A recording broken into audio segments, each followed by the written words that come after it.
Quick note for the channel. We were gonna do this as a video interview, but we had some technical issues on my part getting the video to work out well. So it's just gonna be an audio interview talking about the book A Plague of Magic with Marisa Wolf. So I apologize that the video didn't work, but I think our conversation was a lot of fun and you should give it a listen. Hello, and welcome to my channel. My name is Jonathan Cohn, and today I have the wonderful Marisa Wolf here to talk about her new book, A Plague of Magic, with great cover art by Tom Kidd. Yes. So, Marisa, thank you so much for being here today. Yeah, thanks for having me. So, the first question I always ask Mhm. authors is, what is the elevator pitch of the book? The elevator pitch is nicely right on the cover. It is a big score, a little dragon, and a whole lot of trouble. Um, Very uh, short s- version. yeah, that's the super short That's elevator. I right. like That's the one floor elevator. one floor, exactly. So the basic pitch of the idea is that there's this magical treasure that is uncovered by the main character Seema and her Mhm. friends, and they take it and try to sell it, and things don't go so well. So where'd you come up Mhm. with the idea for that? Yeah, so a couple things. One, there is in real life this thing called the Cheapside Horde, where in London, a bunch of construction workers were doing construction, as you do, in a burned down part of the city. And in a basement, they found this like fabulous treasure that turned out to be a goldsmith's hoard from the 1600s. And so they really, it seems like very quickly and without any violence, carved it up amongst themselves and went out for an epic night of drinking. So epic that somebody ran and woke up the then director of the British Museum of Natural History, who was like, something is happening. I must go be a part of this. So he went and rounded up all of the treasure that he could find at all of these bars and like rundown parts of London, because he thought they belonged in the museum. And they changed like how people then thought about trade routes and when different parts of the world were contacted, because it was just really cool. And I was like, okay, yes, but also what if cursed? And what if not London? Because no shade to all of the amazing stories that happen in pretend Londons or alternate Londons, but I just wanted a whole different world. So the Cheapside Horde just kind of like marinated in the back of my brain for years and years. And then, I also once went to a Fay jewelry store that disappeared. So lots of little things just kind of I was actually going to combined ask into this about that book. story. I'd heard you Yeah. talk about that somewhere else, and that's just really Mhm. fascinating. A jewelry store that disappeared. Yes, I've never been able to find it again. And neither my friend who was there with me, she's like, I've looked, I thought I was crazy, but it's gone. Like it never existed as far as we can tell. So, Well, that fits with the book theme, right? certainly. Yeah. So you mentioned creating your own city, Hmm. rather than setting it in London or knockoff London. You set it in Yeah. your own unique city of Broadside. Yeah. Where'd you come up with the idea for Broadside? I mean, I wanted it to be its whole own world. I love fantasy that tells us things about our own world, but I really love fantasy that like doesn't inherit any of our issues as Hmm. much as possible. And so I was trying to think of this amalgamation of different cities that I've been to and what like works about a city for me and what makes it feel real and not like a sanitized version of a city. Like a lot of cities are just like, here's our strip mall and here's our apartment complex, and now you're out of town. Okay, bye. And like there's no real soul to it. So I wanted a city that had a soul. So I thought about all the cities I've been to that I felt like did. So New Orleans, Barcelona, Granada, Florence, like just this amalgamation of many cities. And for reasons, it needed to be on the ocean. So those are those And things. when you were developing the city, how Mhm. did you come up with what parts of the city would be like, the different quarters and the different like the more rich politicians all gathered, and Yeah. how'd you come up with that for the map? Yes, I was looking to see if I could grab it easily, but I cannot. It is chaos over there. I drew the world's most cheesy, ridiculous map. So I could keep it straight, and make sure that, when the characters were going north, they were actually going to the right part or whatever it was. It is horrifyingly ugly. And I would absolutely show it to you so people can see the magic an artist can do because they got that version and they made the version in the book. But yeah, and I thought about like well, the rich people aren't going to live in the harbor where it's stinky. Hmm. And they're not going to live in the guts of the city where like the sailors might go through because sailors are gross. For reasons in this city, they think sailors are potentially carriers of plagues, like Hmm. magic. And so I was really just kind of picturing like, okay, what does geography look like? How would the city have survived the cataclysm? Where would things have been built and how would they have grown out from there? So I had a couple of really ugly sketches that culminated in a really like it looks like a 5-year-old drew it map. Um, but it gets the point across for me, so that was important.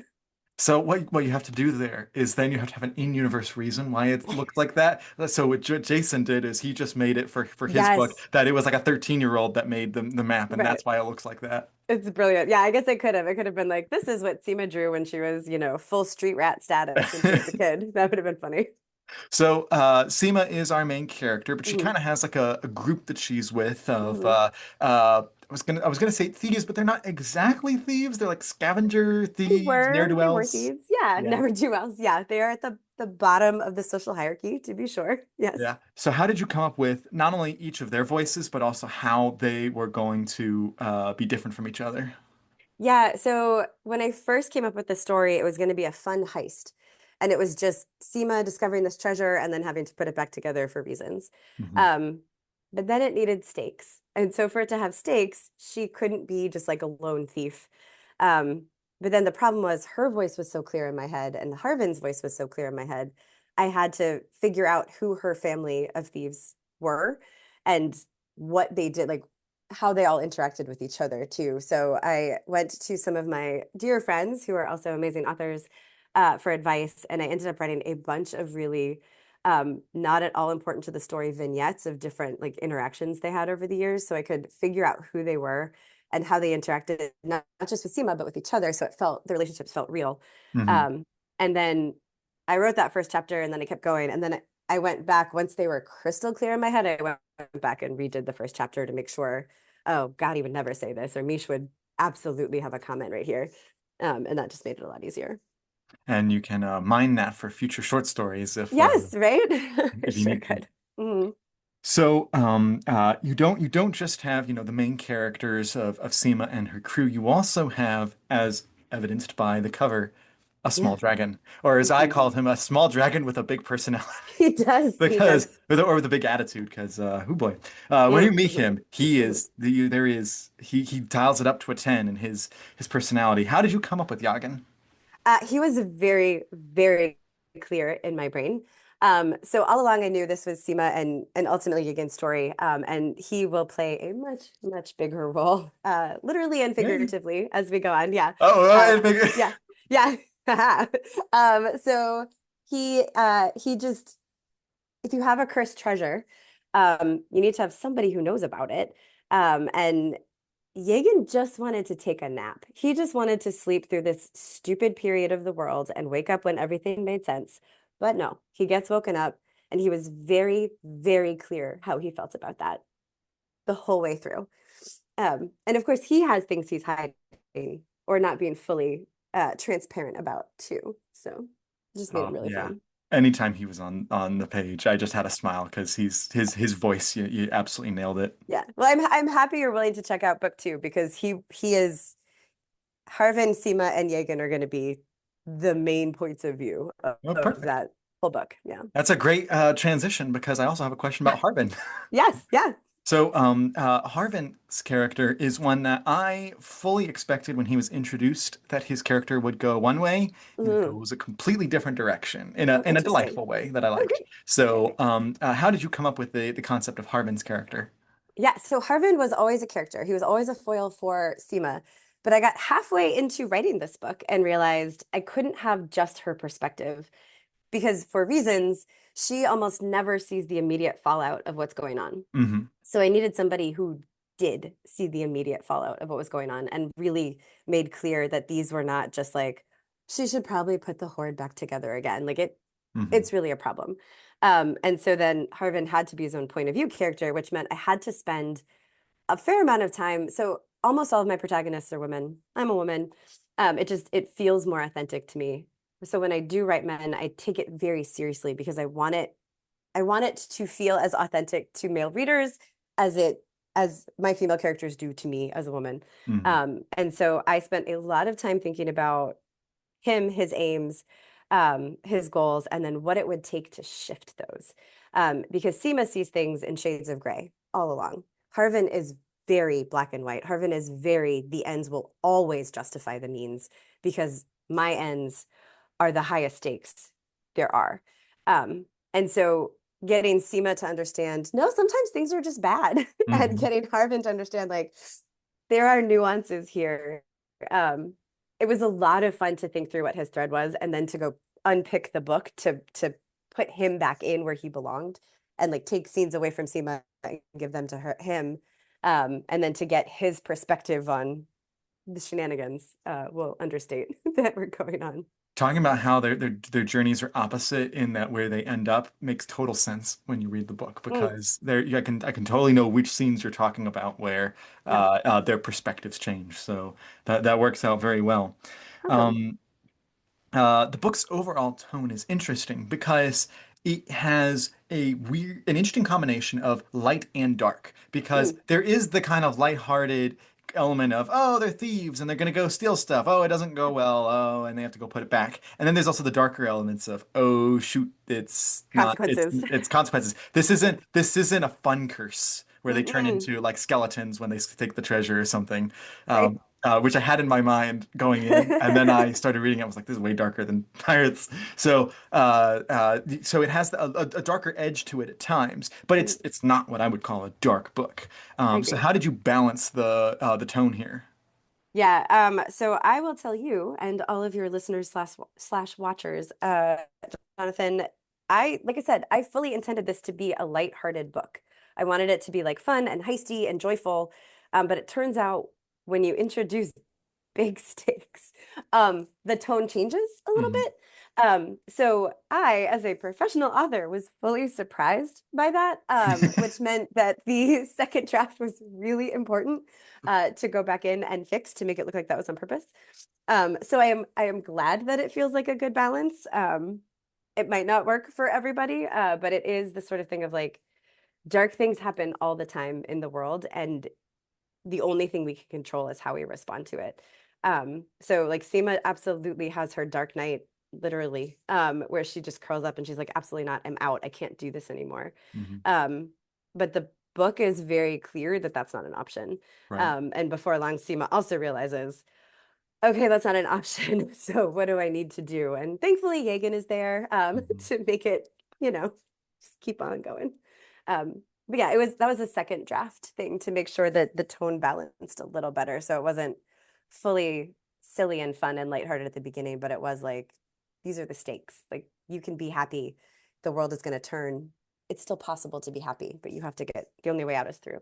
Hmm. So, And when you describe the treasure in the book, it's not just like, 8,000 pieces of gold. right. There are various types of, different jewelry and different types of, currency. And there's Mhm. different types of things that you'd wear and things that you would display. Like Use. it's a very wide swath of treasure, which made Mhm. it very unique. So how did you come up with what treasure would be as part of the hoard and who it would go to? Yes, that was one of the most fun parts. So I definitely had pictures of the Cheapside Hoard up. There are at least three pieces in my fictional treasure that are described almost word for word for pictures from the real Cheapside Hoard because they were just so interesting and Hmm. weird and fun. And then other things were just what would what would I be so tempted by if I saw that I would not pause Hmm. to think, could there be consequences? And I just came up with the most fabulous, absurd ranges of things. I think there's a book, there's just like absurdly big jewels. The pearls were my favorite. And I actually got to, I should have brought it closer. I built my own hoard, thanks to a couple of people who helped. That's made of like costume jewelry and random things from the internet. And it's it's it's as fun as you would think because I used it at Dragon Con and it drew so many people to the table Hmm. because that conglomeration of shiny and sparkly and different things and pearls on top, like people are like, I want to touch it.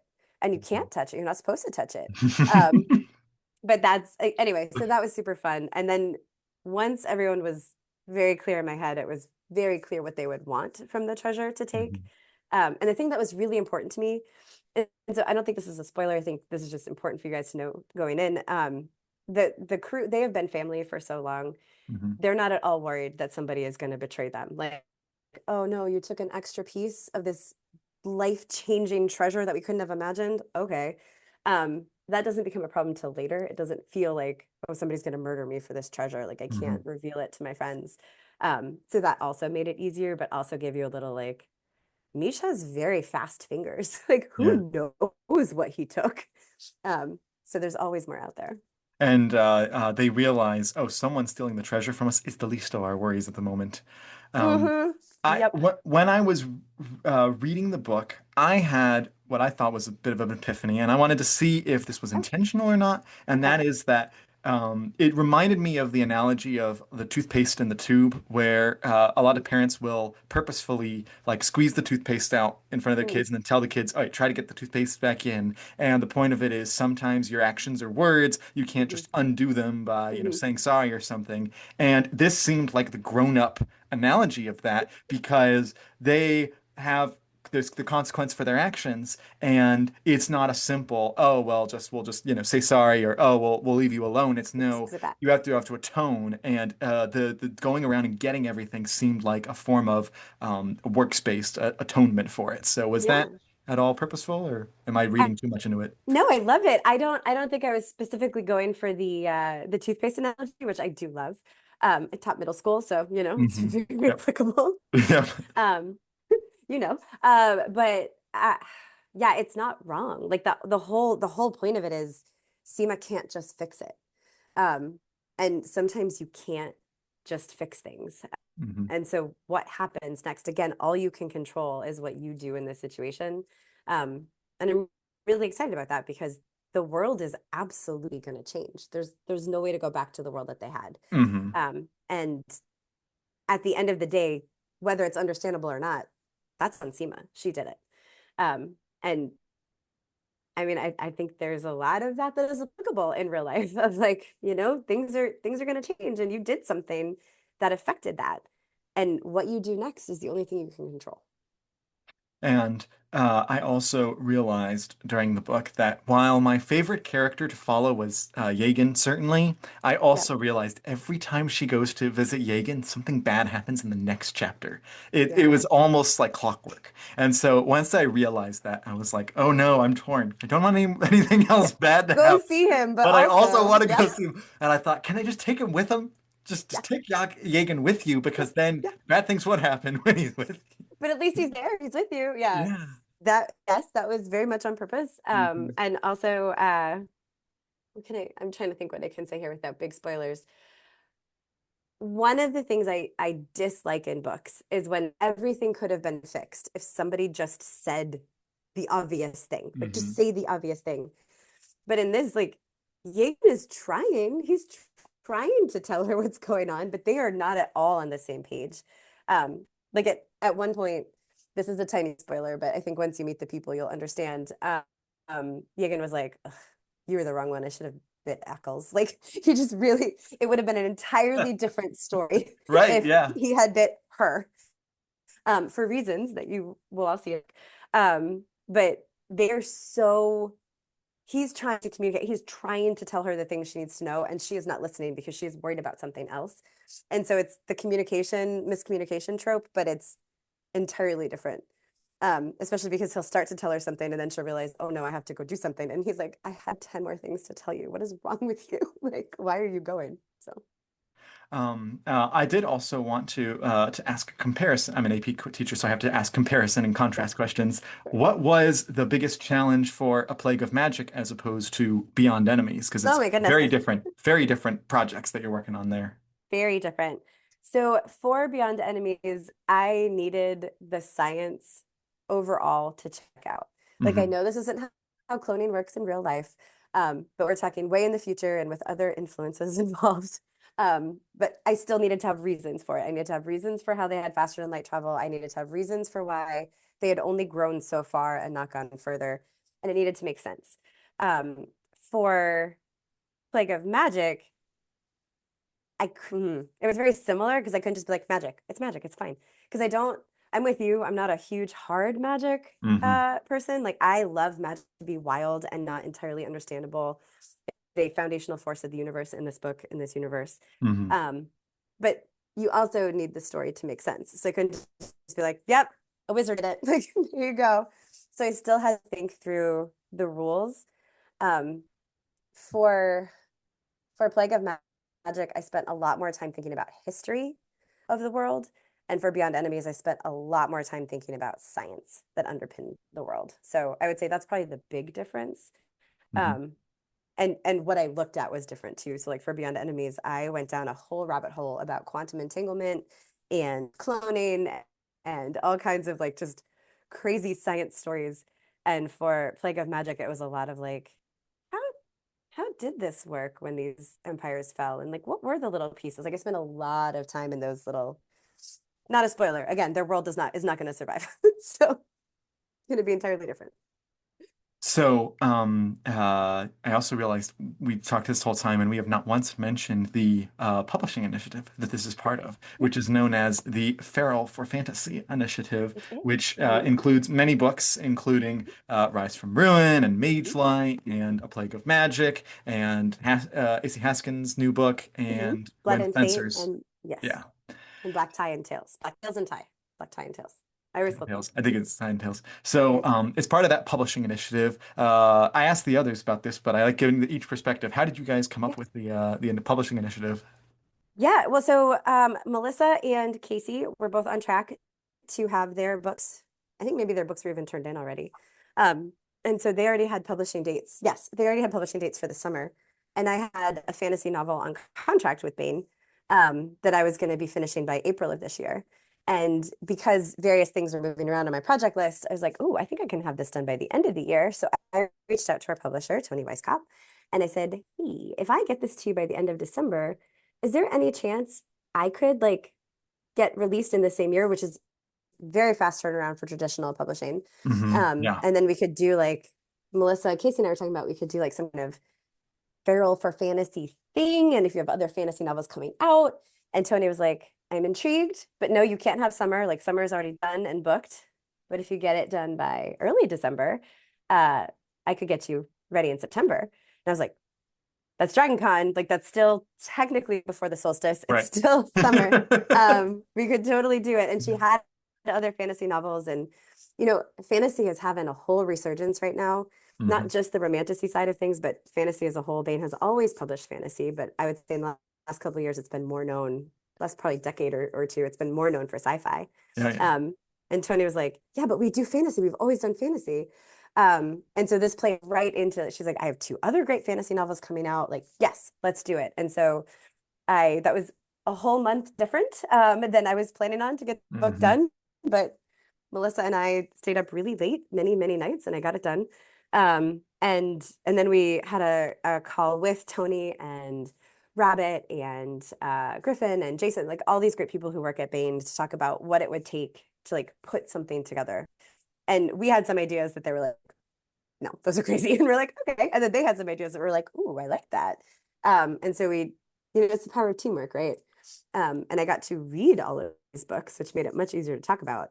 And it was super fun. Like it's super fun. I realized I'm just so much better at selling other people's books because I love them so much. And when I tell people are like, oh, well, this is real. It's not her baby, so she means it. When Hmm. I'm selling my book, no matter how honest I think I'm being, people are still like, you're a little desperate though. You wrote that. It's your baby. I feel like Which every is author goes through fair. that. Right, which is fair. But so if you can best friend so hard that all your books can come out the same year and you can sell them and talk about them with genuine enthusiasm to other people, that's pretty awesome. So it was really fun and it was really cool for Baen to like go with this on this crazy idea. So and now they're doing Fall Hard for Sci-Fi, which is I think going to be super fun too. So I hadn't really seen much of that marketing yet, but I guess they haven't ramped that's that up coming quite as much. soon. Oh, It's not okay. it's not fall yet. Gotcha. Right. Yeah. Oh, it's been fall in the school calendar where I'm at for the last Right. month. So yeah, we're already neck deep into that. I can't So even. I wanted to ask if you have any other projects that either A, have released recently, or B, are releasing soon that you can talk about. Both. I have both. Hmm. So earlier this summer, the 100th Four Horsemen book came out, Shades of the Past. I wrote that with Chris Kennedy, which was super, super fun. I think it's going to be my final book in the 4HU, which is where I got my start. So Hmm. it's very exciting to get book 100. Um, in November, the anthology Challenges comes out from Baen, and that is an Honorverse anthology. That is my very first entry into the Honorverse, which is very exciting. Nice. So yeah, I'm very just geeked out about that. The 16-year-old Marisa who first read on Basilisk Station is still like losing her whole mind. And my next project is the next Torch novel, the next Crown of Slaves book that I'm working on with David. So that is public, people know it. Yep. And that is our next big thing to work on, which is again, the little nerd in me is losing her mind every day. So Great. And if people want to follow you online, where should they follow you? yeah. MarisaWolf.com, MarisaWolf.net. I got both. All my links are on that website. I probably do the most on Facebook because I'm an old lady. But thanks, I mean, it's true. But thanks to Melissa, I am Melissa Oltoff, who's amazing. I am dipping my toes into the world of reels. So you'll see more of those Mhm. on Instagram and maybe someday TikTok. I don't know. I By the saw time I some join on there TikTok, and I was like, that's got to be yeah. Melissa that got you into that because she's been Oh killing yeah. it with Yeah. those. She's killing it. Yes. So she like very, very sweetly, like I felt like a grandmother. She was like online with me, like telling me how to do reels. And I was like, but this thing isn't doing that thing. And she's like, okay, you just have to do this. I'm like, okay. So she's great. By the time I get to TikTok, it'll only be old people like me. So hi, fellow olds. And there'll be something new to go to. It'll be fine. Right. It'll circle back and it'll be Facebook again and it'll be like, It'll oh, be Facebook again. Yes. Come to me, youth, come. Yeah. all right. Well, thank you so much for coming on the channel. Thanks, And Jonathan. until next time, I'm Jonathan, and thank you for watching.